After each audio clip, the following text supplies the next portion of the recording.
In order to not flood YouTube with Mario Maker videos, I'm actually going to show off the levels that I made a batch at a time.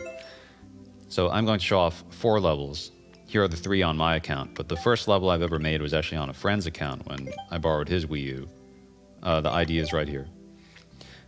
It's Bastille of the Goomba Rider, and the levels that I made show a shift in, like a gradual evolution of like level design emphasis.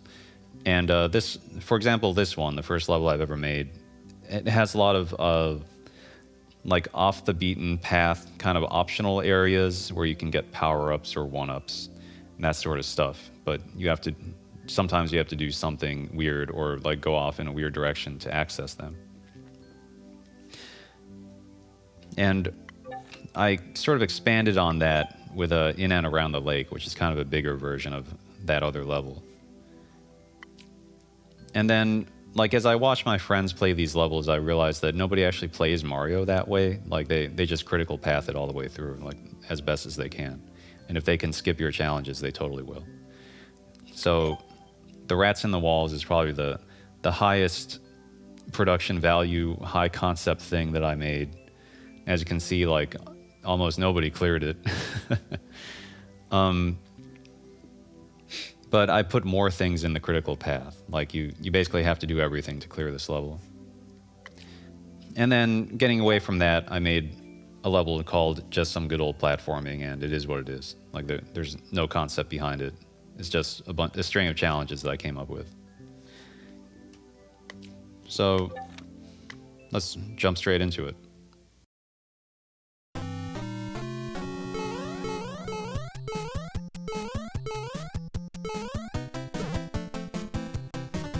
My favorite modern game is Dark Souls, so that's where I take a lot of my design inspiration. So not from Mario. I actually didn't grow up with a Nintendo, I grew up with a PC.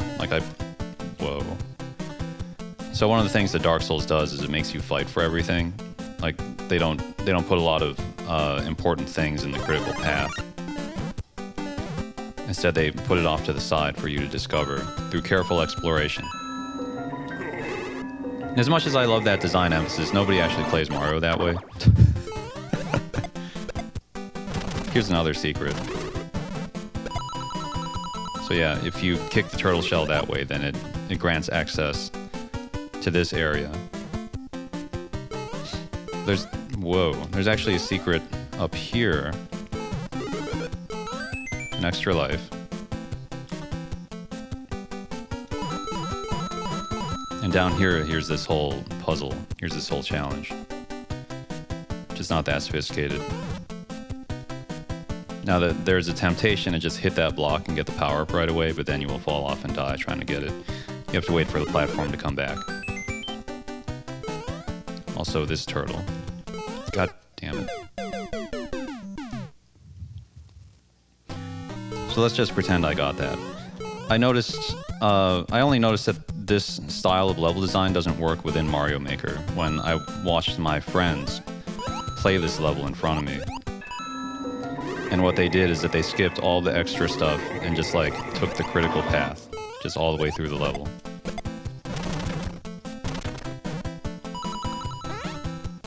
Just like that.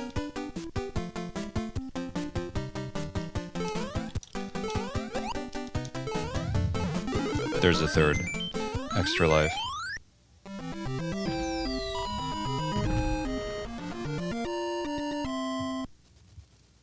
So yeah, that's my first actual level that was made on a friend's account.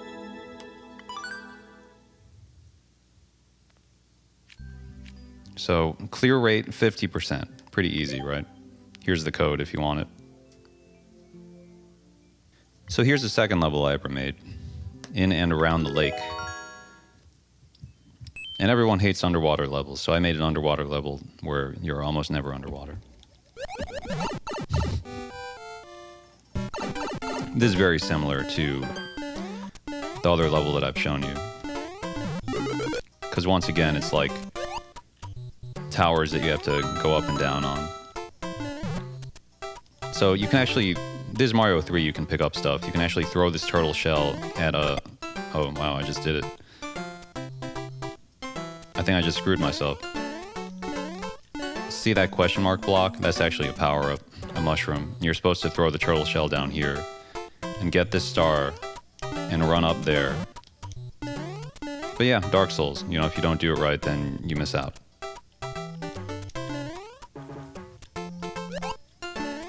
Oh my god. But no, I have another chance. I can do this.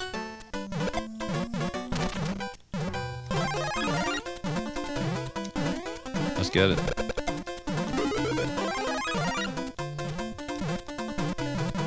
I forgot about that. I put that turtle there just to give you another chance. And the whole mess of enemies on the bridge sort of prompts you to go up here to take refuge. And then, oh look. But there's a coin on top of there. So something that Dark Souls does a lot is that it uses power-ups to lead players to places. And, you know, that's actually pretty typical of level design. But Dark Souls does it very well. And Mario does it too. It's part of Mario's language to use coins to indicate where you can and should go. So if you have that power-up, here's an interesting trade. You can take damage, and you can either go up here to collect the 1-up, or you can just move on and keep the Fire Flower.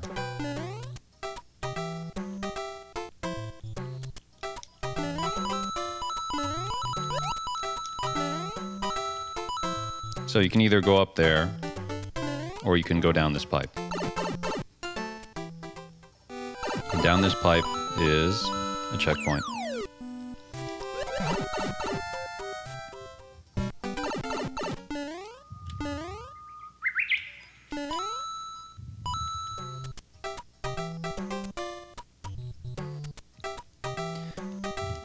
And this is actually kind of tricky. The real trick is to stay on his head when he goes up that track.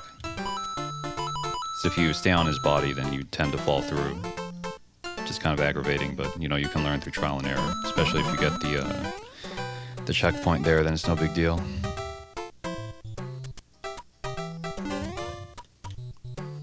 So we saw a star up there encased in these blocks, and here's like a door made out of those blocks. So any knowledgeable Mario player can assume that there's going to be a P-switch that will grant us access to all that stuff.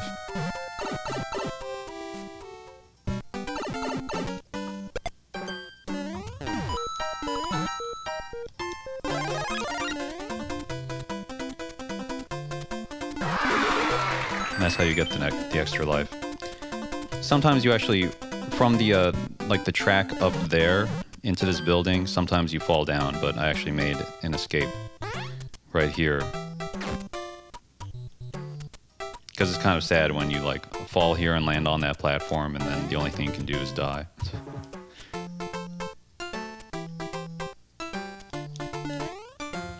Like, I don't want to make mean-spirited levels. Here's an example of coins leading you to a hidden block. And another checkpoint.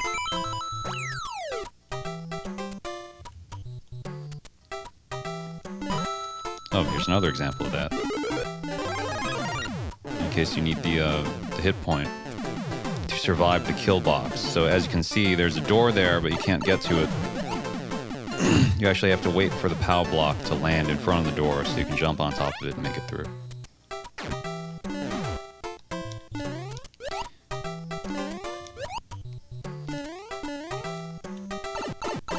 And here's the last challenge.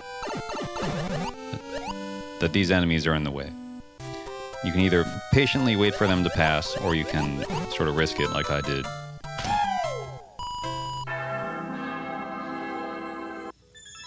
So yeah, that's that level.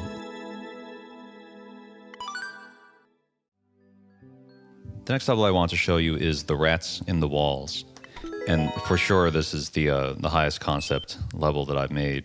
It's based on an H.P. Lovecraft horror story, a short story of the same name. Not that I expect players to pick up on that. But for me personally, it gave me a design focus that I can base the progression of this level around that short story. Most people die there and give up. Anyway, this subverts the ergonomics of Mario. Like that was my design concept for this haunted house level. Is that everything is really tight. There are spikes everywhere. Where the usual Mario ergonomics are like a wide open space and some floating platforms, and you can just like maximum jump to those platforms like easy peasy. This is not like that. Even though a lot of these spikes are here for psychological horror, like those don't actually come down low enough to attack you. This doesn't actually take you close enough to the spikes to damage you. You can't actually, if you jump your full height, you can't actually reach them. But it's all spooky, right? Like it's just there to freak you out. And even this, where you need to take damage to go through this door. And, you know, low ceilings, you can't jump the max, so it makes attacking enemies very awkward. If you stand here, watch out for the ghosts. If you stand here, you get the hit point that you need to return through the door. Because, you know, the spikes. But also, you need to return with a bomb. So I guess I'll take this one. Nope. I'll take this one. Take damage. Plant the bomb. You can't jump on the P block because it's too low, but so that's the indication that you can carry it. Or that you are supposed to carry it. You're not supposed to just set it down and use it right away.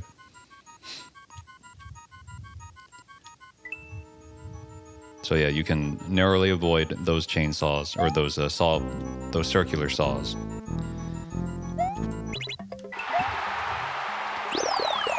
Like, the execution of this level is not difficult. It's just awkward. It's awkward. It's scary. It's not like what Mario is supposed to be. This is more like Terraria. And yeah, because you get a power-up just by hitting this checkpoint, which is kind of annoying. Because I think just hitting the checkpoint should be a reward enough. Like, you shouldn't also become Big Mario. I put this kill ceiling here to counteract that. That you need to take damage to proceed.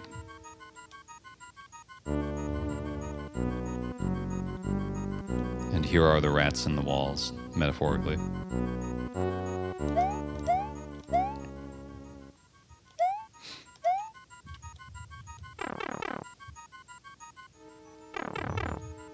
Don't go too fast, because then you'll get killed. That's the thing about my levels that are... Like, even though I'm trying to get away from the Dark Souls style of Mario level design, because it doesn't really play well with players in practice. Like, that's just not how anyone plays Mario. Oh god. But you still have to, like, stop and size up the challenge and come up with an approach. Rather than just, like, run full blast and then sort of react to stuff as you encounter it. Like, you need to stop and take stock of what's going on. And not go too fast, because then things like that will get you. Now we have found the spooky place. Deep down in the basement of that house. And we see all these caged monsters. Now, if you hit a block arbitrarily, then that blue creature will escape and then start crawling on the walls and make it very annoying.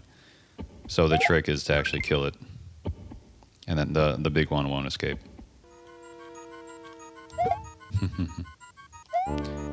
You can't actually make it up here. Like, you actually have to get on top of this and make this jump. Like, none of the execution here is hard. It just freaks you out.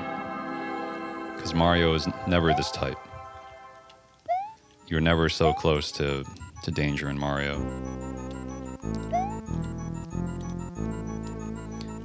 You pretty much need this. Like, you need it to survive.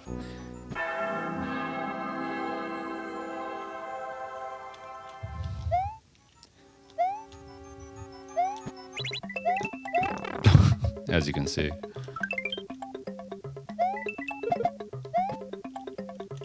And now for the escape.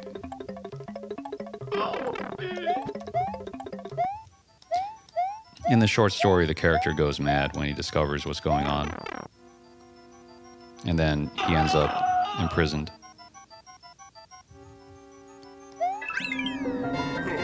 There's no escape.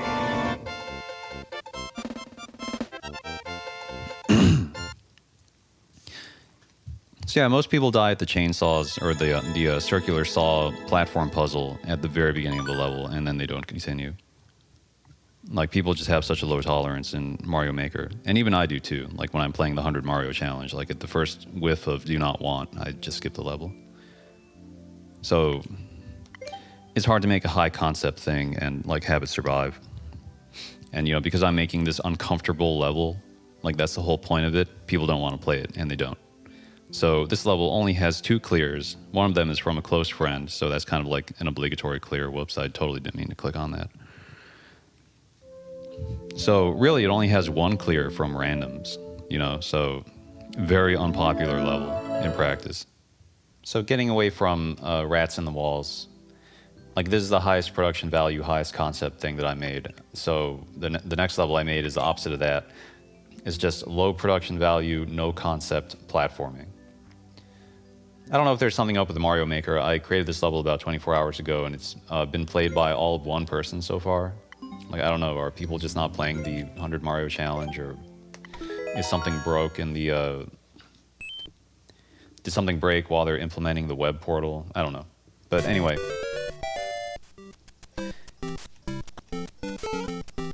Oh god. Oh god. Even though I meant for this to be the easiest level, this is actually the level that gives me the most trouble trying to clear it. So, I don't know. Just out of whimsy, I happen to make a fairly difficult level. I think I can... It's just so awkward the way that platform moves, and it has a turtle on it. It's like you have to be careful about how you jump on it. A friend of mine gave me a few amiibos, so I scanned them in, and now I have them in my game as like characters. So the nice thing about these amiibo characters is they give you an extra hit point, but also they don't make you large. So you're basically small Mario with an extra hit point, which is pretty cool. So one way to get up there is you can either take the lower path and reveal that trampoline, or you can try and jump on the head of one of those Goombas. But, you know, failing that, there's always a trampoline. So yeah, there's a kill ceiling in case this turns you into Big Mario. I don't want that.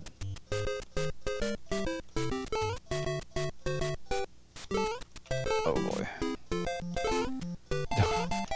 This is just so slippery. You have to be careful on these ice blocks. Extra life. And if you need it, you can get this.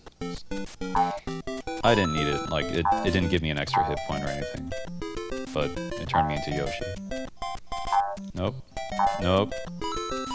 Yeah, I hope these arrows and these coins are clear enough. What you have to do. You have to make a long jump. And then suddenly you find yourself in this mess.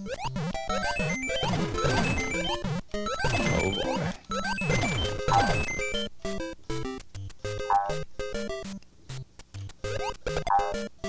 So obviously you have to bust through.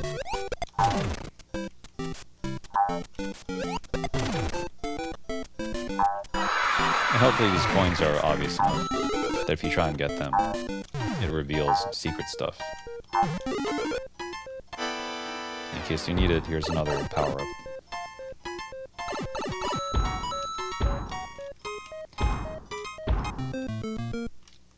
I'm doing pretty good so far. I remember the upload phase, like I was just grinding this level for an hour. Like, it can be kind of tricky. But I hope I've made it, like, legible. Like, it's clear enough what you have to do. There's nothing obtuse about it. Although this is probably the most obtuse part. Where the checkpoint is actually where the arrows are pointing. Like, if you go that way, you'll get the checkpoint. if you take the upper path, you'll simply proceed through the level. You can actually jump on the fireballs when you're in the chute. Like that might not be so obvious to some people, so they might not even try to come here. They wouldn't know how they could possibly survive that jump. This is just another chute. Oh boy.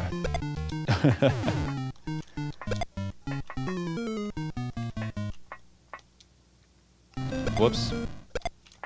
I failed it. Nope. Died. That's okay, I got the checkpoint. There's a shoe here in case you die, so you can make it back. Let's do it. Oh my god. I'll take this shoe. It's helpful to have it. Something you can do is, if you go this way, you know, which you can only do if you have the shoe, of course, because of the spikes, in that question mark block is a star, and then you can bypass the next challenge. But if you can't get it, then here's a kill box, but I put a coin where the safety spot is.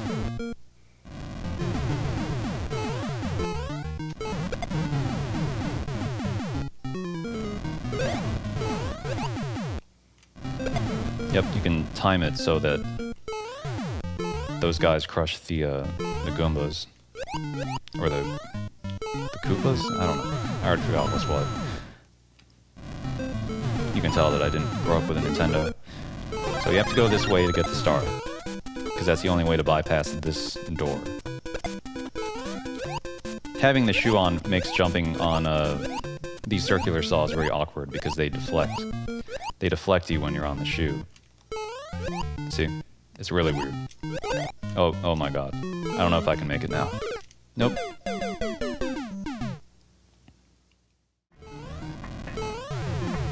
So getting back to where I was, this time I'm actually going to pick up the star. And if you go fast enough, you can actually bypass a whole lot of this. Like, you don't even have to get the other star. You just bypass this. Alright, now, let's not mess this up this time. Being a shoe on the conveyor belt is very awkward. Because as you're hopping, then the conveyor belt doesn't actually have that much effect. But as soon as you stop, then... Oh, man. Oh.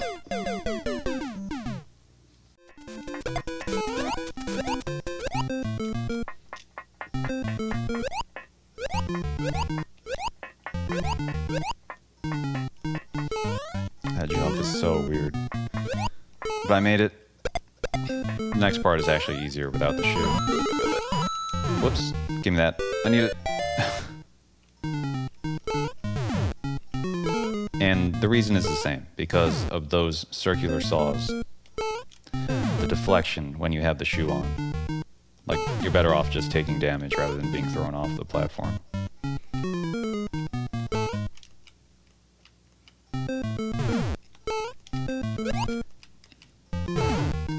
This is very awkward, but it is less difficult than it looks.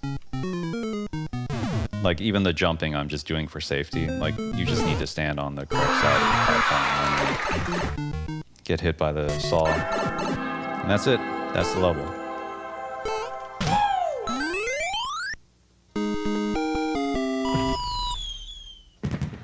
So yeah, I don't know. I don't know why this is not being played by anyone. Like, did the player base just collapse this week or what?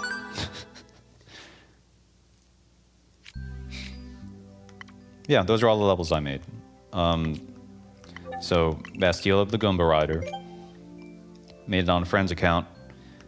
And then I basically made the super version of that with In and Around the Lake. And then the Rats in the Walls. And now just some good old platforming. So, like, if the Rats in the Walls is kind of like the pinnacle of one design philosophy, and just some good old platforming is the extreme of another design philosophy. Like, I want to try and find I want to be able to make something that's in between the two, right? Like something that is crowd-pleasing and legible as a Mario level, but, you know, also has, like, themes in it. It's got themes, it has production value, it has a concept. So yeah, thanks for looking at my levels. I don't want to turn my YouTube channel into some sort of like Mario Maker channel, but if I produce another batch of levels that are worth looking at, then I'll produce another video.